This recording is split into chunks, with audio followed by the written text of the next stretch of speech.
我是云七宗的大师姐，也是修真界第一。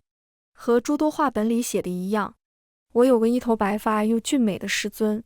画本里都说弟子会爱上师尊，想到我的师尊，我不由得打了个寒战。大家好，欢迎收看皮皮听书。一个白发男子猛地把一个本子摔在了面前的桌子上。这就是你游历2个月写的体会吗？看着眼前男人俊美的脸庞上忍着怒意，我讪讪地拿起那本子翻开看了几眼。师尊，这不好吗？我觉得写的挺好的啊。他手撑着额头，语气有些无力。你自己念一遍。我乖巧地念起来。5月1日，今天从魔族手里救了一个小孩，他父母为了感谢我杀了一只鸡，留我用了晚餐，太好吃了。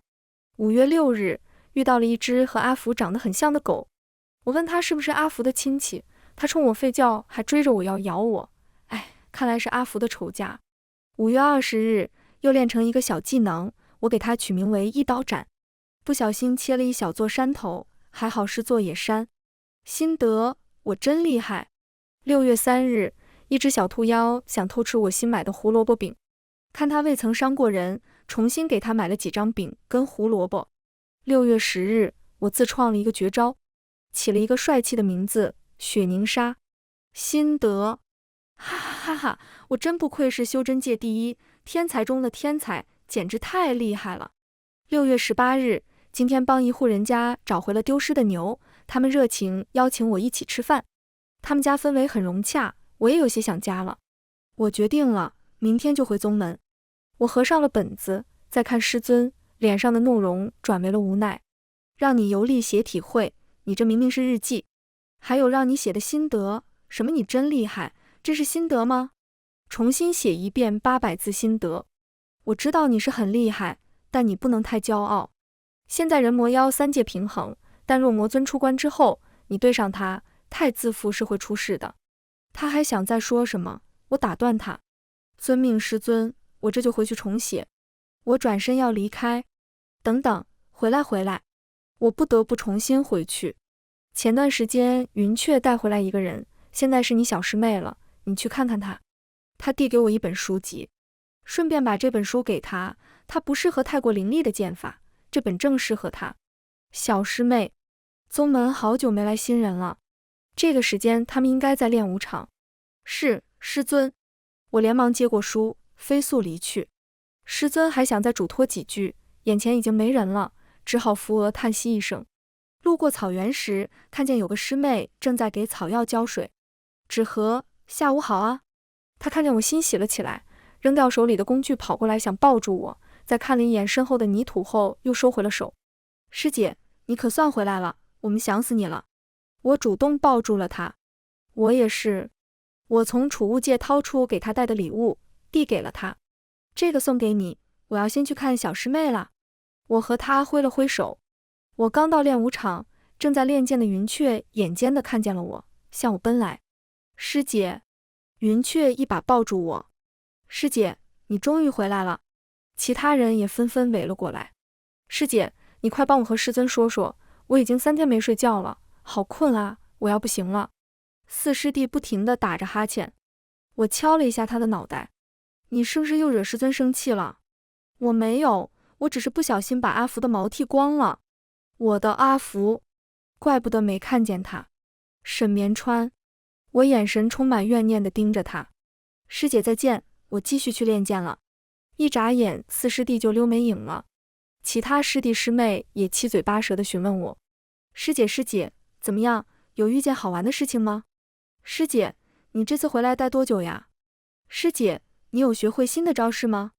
师姐，师尊让写的心得你有写吗？我已经欠了好几篇了。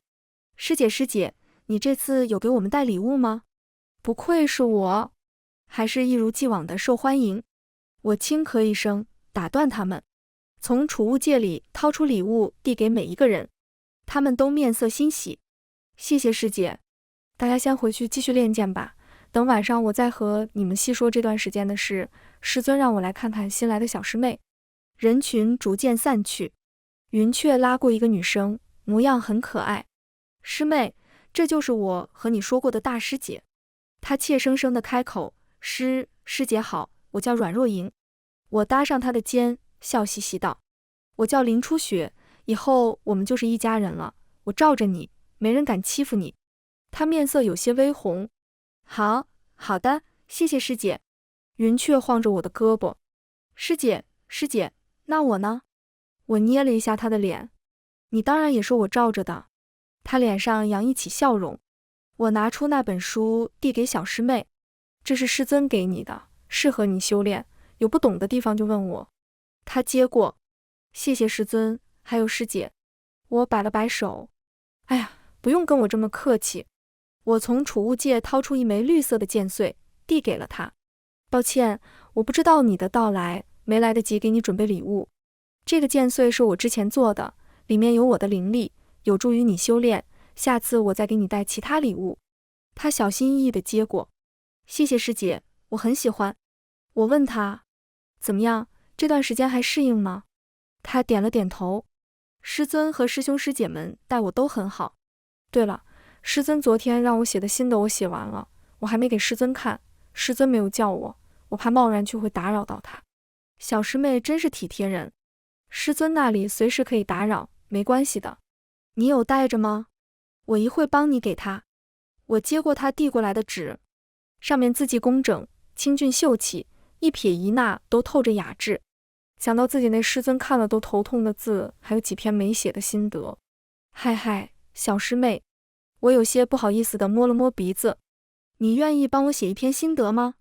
又连忙补一句，没关系，不写也没事的。云雀悠悠地开口，师姐，师尊不让我们替写，你忘了吗？虽然，但是我还有好几篇没写，那么多字，搞不懂师尊，明明我都会了，为什么还要写什么心得？我看向云雀，那你帮我写。他嘿嘿一笑，我想起来我也还有好几篇没写，师弟喊我了，我先去练剑了。瞬间只剩下我和小师妹两人。他扑哧一笑，师姐，我愿意帮你写。我像看救星般看着他，小师妹真是个好人。我激动地握着她的手，小师妹，你太好了，你想要什么尽管跟我提，有人欺负你你就告诉我，我替你揍回来。她笑着道了声好。我把一刀斩的秘籍递给她，随便写几百字就好，写难看一点也没关系的。小师妹走后，只剩我一人。出来吧。一个少年嗖的一下从树上飞了过来，他环顾了一下四周，确定没有人。嗨，那个，你答应我的呢？我把另外一枚储物戒摘下扔给了他。记着呢，诺，里面的吃的我都拿冰冻着呢，新鲜的很。他咧嘴一笑，那我就收下了。随即谨慎地看着我，不过下次比试我可不会手下留情的，下次我一定会赢你的。我无所谓地摆了摆手。行，你最厉害了，二师弟。特意加重了二师弟3个字。他切了一声便走了，大概去某个没人的地方享用美食了。几张纸啪的一下被拍在了桌子上。林初雪，你又让别人给你写。师尊胸口上下起伏着，我连忙给他倒了杯茶。师尊，冤枉啊，这真是我自己写的。他刚拿起茶杯，还没送到嘴边，又猛地放在了桌子上，几滴喷溅出来的茶水浸湿了纸张。你的字我还能认不出来吗？这明明是你那小师妹写的，你说你都祸害多少人了？被发现了，那只好。对不起师尊，我错了。认错要积极。我拿过纸巾，殷勤地擦拭桌子上的水珠。但是那些东西我真的会了，已经铭记于心了。师尊轻抿了一口茶，让你们写心得，就是让你们加深一下印象，多有些感悟。而且你们之间也可以多交流一下心得，没准又能有点其他的感悟。我在你们这么大的时候，有一次就是在写心得的过程中悟出了更多。眼见师尊又要开始讲起他年轻时的故事，我立马拿起桌子上的纸张。师尊，我知道错了，我这就回去重新写一遍。一字诀溜。看见有一个身影在我房间门口徘徊，似乎在等我。小师妹。她看见我回来，神情有些紧张。师姐，你回来了。小师妹，怎么了？是遇到什么问题了吗？没有，师尊有发现吗？原来是这件事，想到师尊刚才的神情，我不由得打了个寒战。当然没有发现，真是太感谢你啦，小师妹。她有些羞涩地笑了下，能帮到师姐我很开心。她低下头，手指不安地摩挲着。那个，我拉过她的手，尽量把语气放温柔些。我是你师姐，有什么事尽管和我说。她抬头看向我，眼神有些许期盼。师姐，你是不是会那本秘籍上的招式？我可以看看吗？秘籍，我想起来了。当然可以，我们去个没人的地方。我深呼吸一口气。馒头，一把剑映照出现在我手中。我运转全身的灵力，剑身散发出蓝色的光芒，红色的剑穗也在微微颤动着。一刀斩。我向不远处的山头挥出一道剑气，霎时山体一分为二。我看向小师妹，她目光还有些呆滞。我问她怎么样，她回过神来，眼神有些崇拜。师姐，太厉害了，我第一次见到这么厉害的招式。她又有些扭捏，我以后也可以变得和师姐一样厉害吗？看着她期盼的眼神，我不知道该怎么回答她，怕给了她希望，日后期待落空。我不知道以后你会怎么样，只要你努力，日后的结果对得起自己就好。我把那本秘籍递给了她，这本书你可以先看着，等你基础巩固了，就可以慢慢练习了。藏书阁还有很多书，你都可以翻阅，有不会的问我或者师尊都可以。她接过书，眼里泛着光芒。谢谢师姐，我会努力的。我摸了摸她的头，不管怎么样，我都是你的师姐，会永远保护你。师尊又叫我去找他，我还没写心得，不知道这次又有什么事。我打开门，就看见屋里不只有师尊，还有玉田宗那小子，身边还带着2个弟子。领头的苏锦燕看见我看向他们，立马把那2人护在身后，像是我要吃了他们似的。这小子还是一如既往的有病。我朝师尊行了个礼。师尊，您找我？他抬眸，你前几天是不是把一座山劈了？有这回事吗？我思索了一下，好像是有这么回事。有吧？苏锦燕听到这话不乐意了。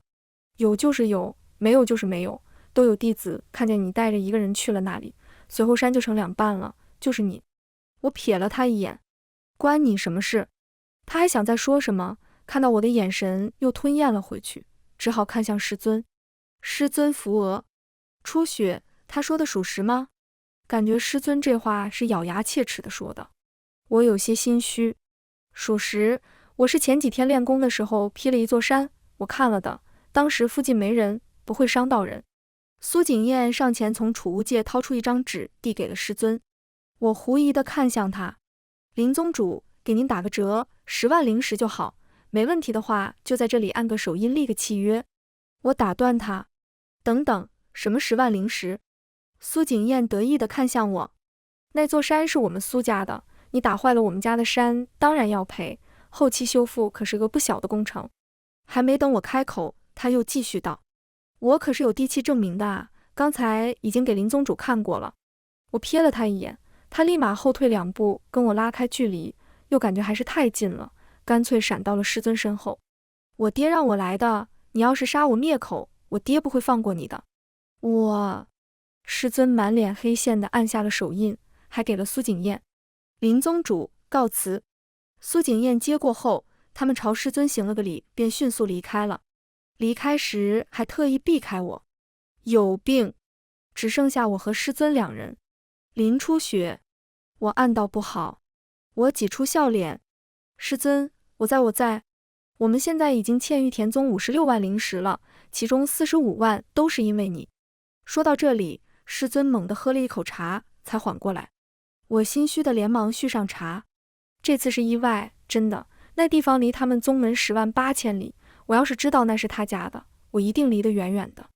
师尊叹了口气，无奈道，写一篇检讨。我连忙道是，随后迫不及待离开这个是非之地。一出门就看见小师妹一脸担忧地站在门口。师姐，你没事吧？这是在等我？我没事啊，怎么了吗，小师妹？听到这话，她才稍微安心一点。我听二师兄说，师尊因为前几天的事情生气了，都怪我，要不是因为我，师尊也不会生师姐的气。仔细听，还能听出一丝哭腔。陆萧慈那个大嘴巴，我在小师妹身前转了一圈。你看，我一点事也没有。我用指尖擦拭去她眼角的泪水。师尊最多口头批评一下，而且这次也不是什么大事，过2天就好了。这不是你的错，是我考虑不够周全。他小声啜泣道：师姐，都怪陆萧慈，知道了消息不先告诉我，反而告诉小师妹他们，害得小师妹掉眼泪。下次见到他，我一定打他一顿。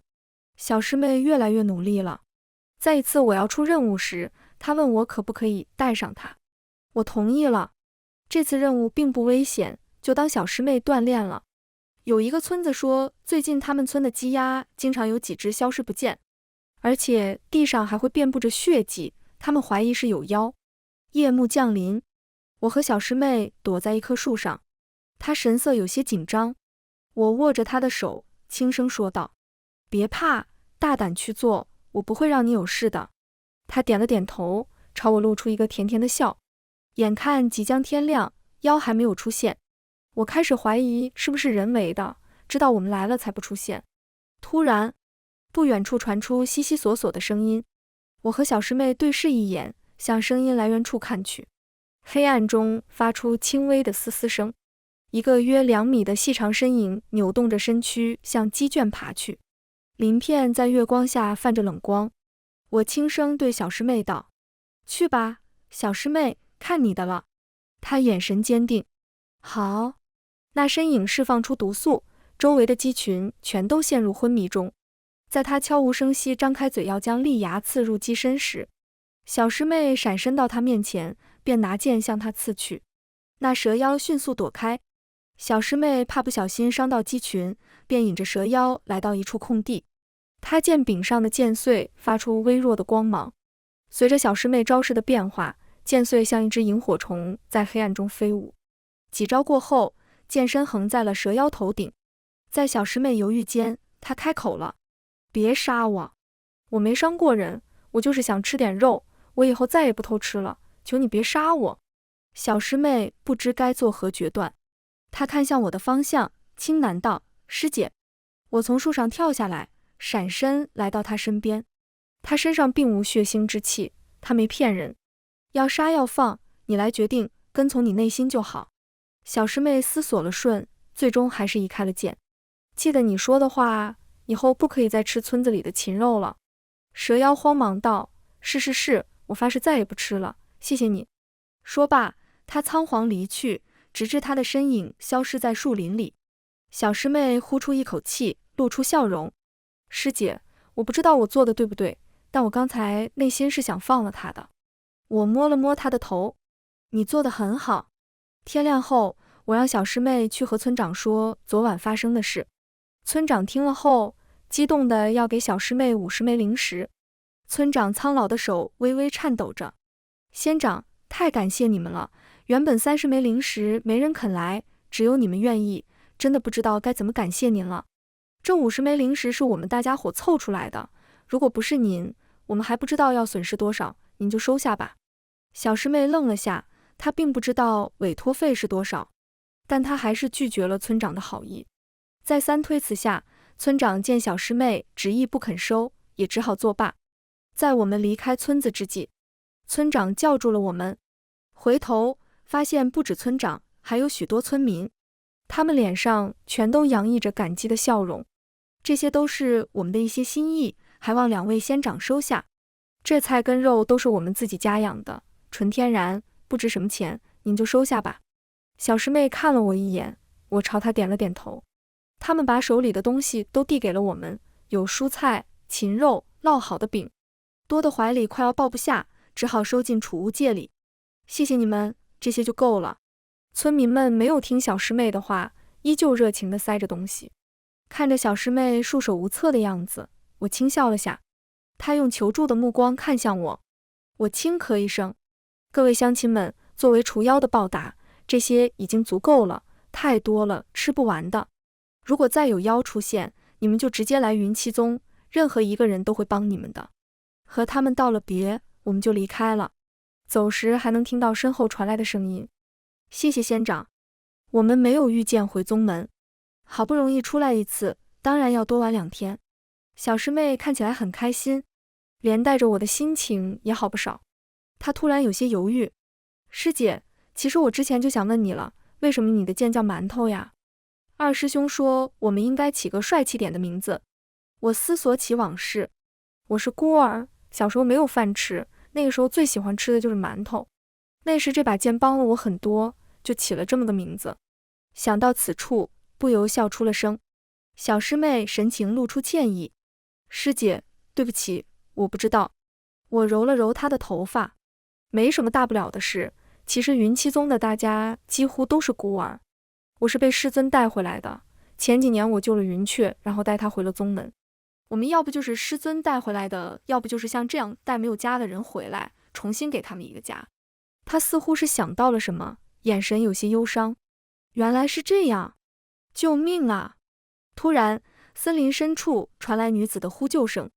我跟小师妹对视一眼，向声音处飞去。一个女子跌跌撞撞地朝我们的方向奔来。我警惕地看向她，和她身后的2个冒着黑气的身影。小师妹看见魔族后，眼眶瞬间红了。云雀和我说过，她父母就是被魔族杀死的。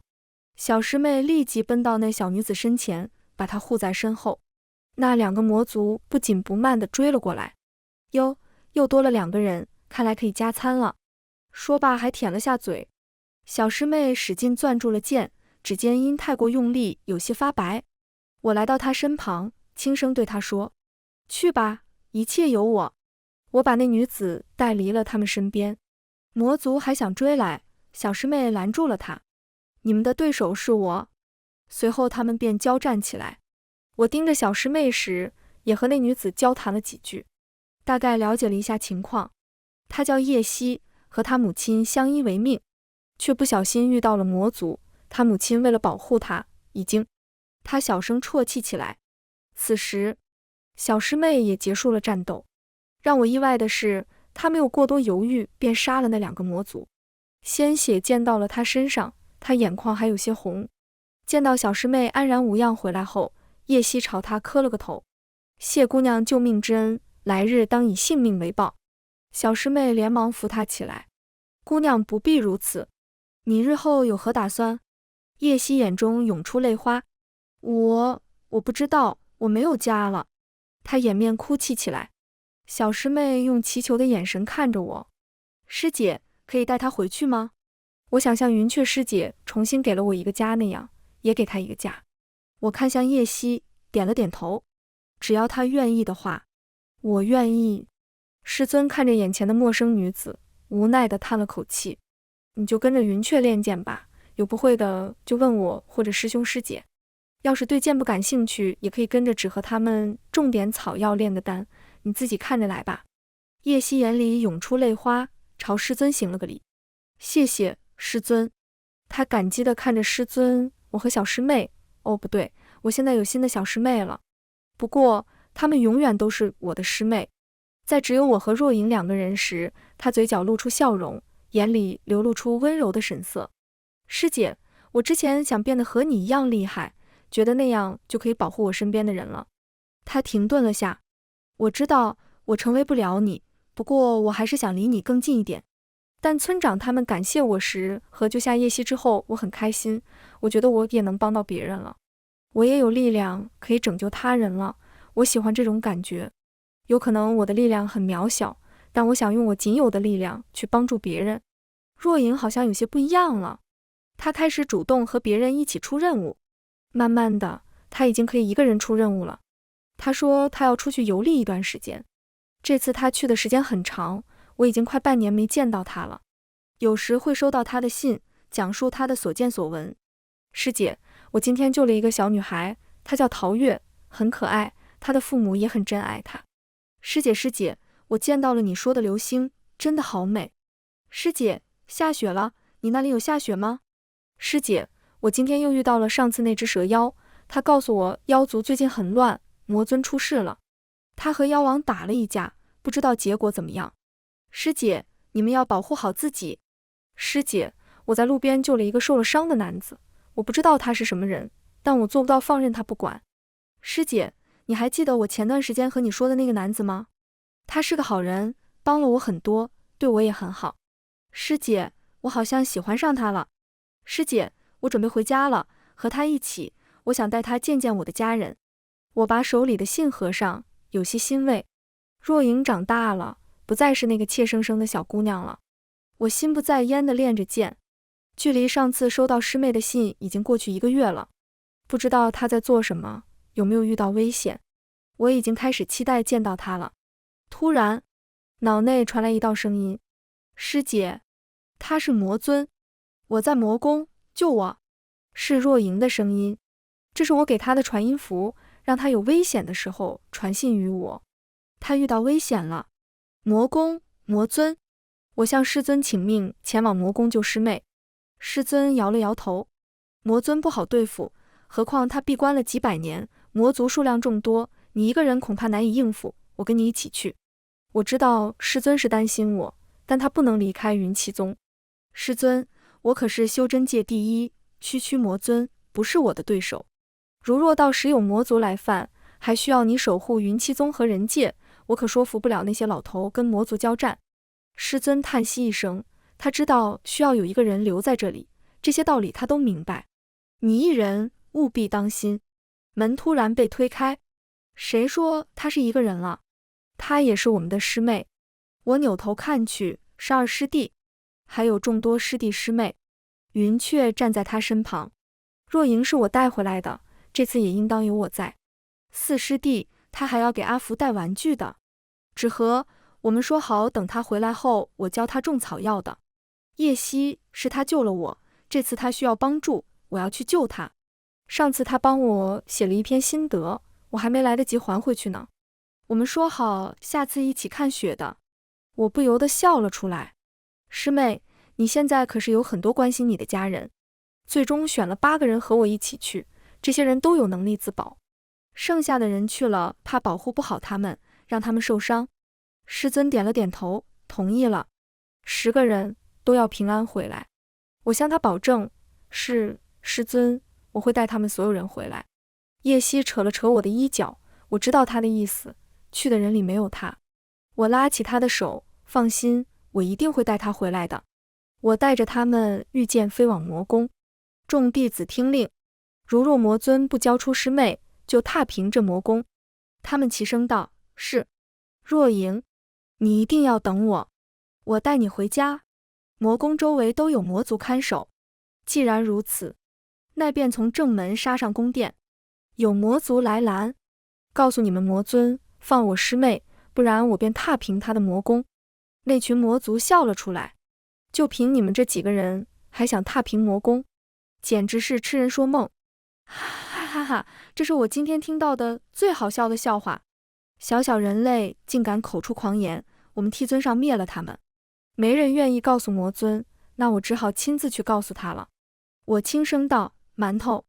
又有魔族大笑。你听到他说什么了吗？馒头。哈哈哈哈哈！死前还想着吃馒头，看来是个饿死鬼。我没有在意他们说的话，这是他们死前说的最后一句话了。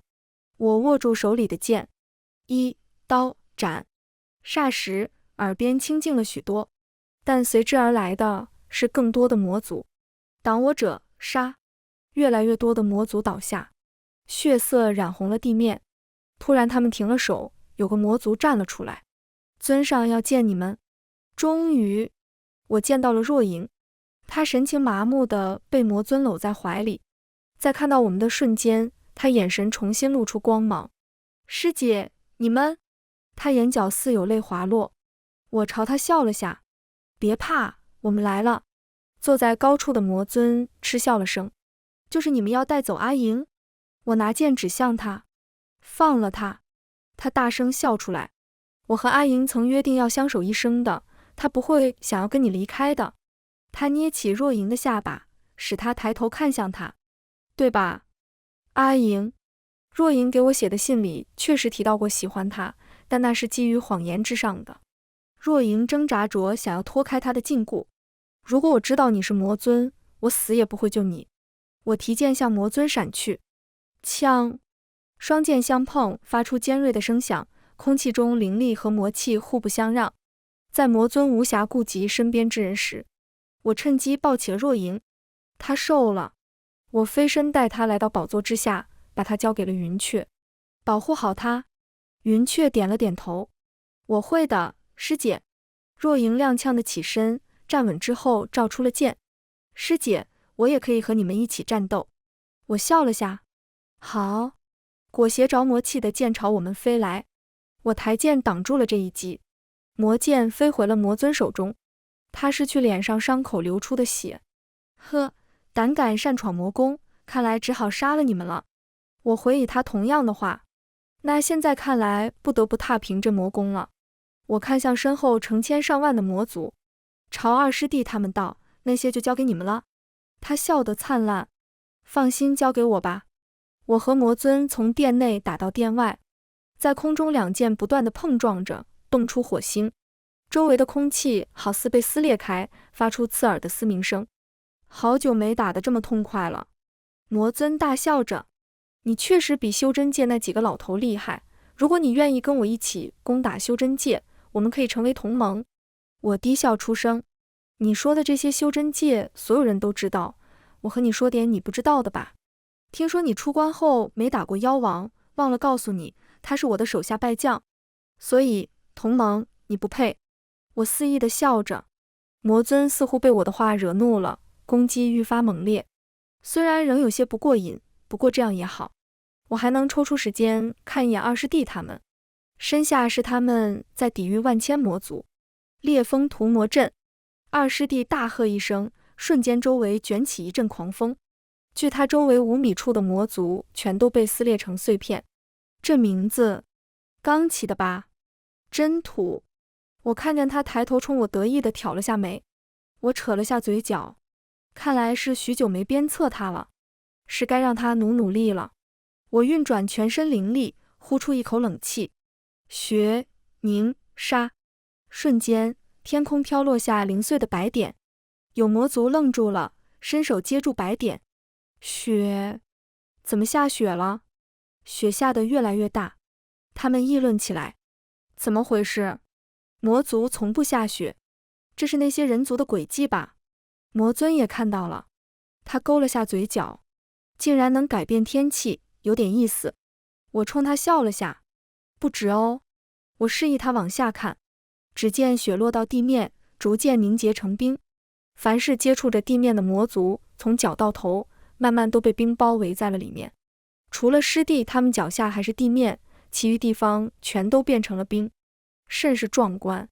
有魔族飞到空中，可还是不断有雪落在他们身上。他们拼着最后一口气朝师弟他们飞去，结果很明显，要不是被冰冻住，要不就是被他们杀死。越来越多的魔族往外逃去，逃到没有雪落下的地方。玉田宗。苏景燕看着远处魔族的方向，和周围的景色格格不入。他身旁的中年男子叹了口气，看来魔族发生了大事。苏景燕担忧地朝身旁的宗主道：爹，那是林初雪做的吗？他不会出事吧？宗主拍了拍他的肩，放心好了，那丫头不会有人能让她出事的。有雪落到魔尊身上，在还未凝结成冰时，就被他指尖释放出的火焰燃烧了。他看向身下，许多魔族的身体都随着冰块碎裂。他勾起一抹笑，我还从未见过这么有趣的招式。他拿剑向地面挥去，释放出火焰，冰开始融化，但没过多久，在雪落下时又重新凝结。我和魔尊又打了起来，冰火相触的瞬间，白雾蒸腾，有发丝被火焰烧焦。我引动寒气，包裹着冰刺飞向他，火浪将冰刺浊化成水汽。我们仍在冰火绞缠里拼杀，地上积了厚厚一层融化又冻结的冰。最终，他的身体被冰凝冻住。我举起剑刺入他的心脏。我朝他挑衅地笑了笑，看来过了今天我就是3界第一了。他大笑起来，模样有些疯癫。我不会死的，我不可能被一个人族杀死。我手上使了劲，刺穿他的胸膛。他的声音戛然而止。不幸的是，你确实被一个人族杀死了。若莹朝我扑过来，猛地抱住了我。师姐，她声音带着哭腔。师姐，你身上好多血。我踉跄地往后退了2步，稳住身形后也抱住了她。我没事，这血都是魔族的。我带你回家。师尊绕着我们转了好几圈，确定没人少胳膊少腿后，才放下心来。做得不错，这次魔族元气大伤，多亏你们。得到师尊的夸赞，大家都欢呼起来。有人提议晚上办个聚会庆祝一下。我摸了摸鼻子，我有点困了，想回去睡一觉，聚会我就不参加了。云雀第一个拒绝了我。不行，师姐你可是最大的功臣，你不来怎么行？其他人也附议道。对啊。我看向若莹，师妹好不容易才回宗门，应该让她好好休息一下。若莹摇了摇头。师姐，我没事，我想和你们一起。我叹息一声，那我先回去洗个澡换个衣服，等晚上再来。回到房间后，我立马从储物戒里掏出几颗丹药扔到嘴里。我解开衣服，身上好几处伤口还在渗血。过了会儿，丹药开始起作用了，身上的伤口开始慢慢愈合，有些较严重的伤口才勉强不再渗血。好累，好困，他们精力怎么这么旺盛？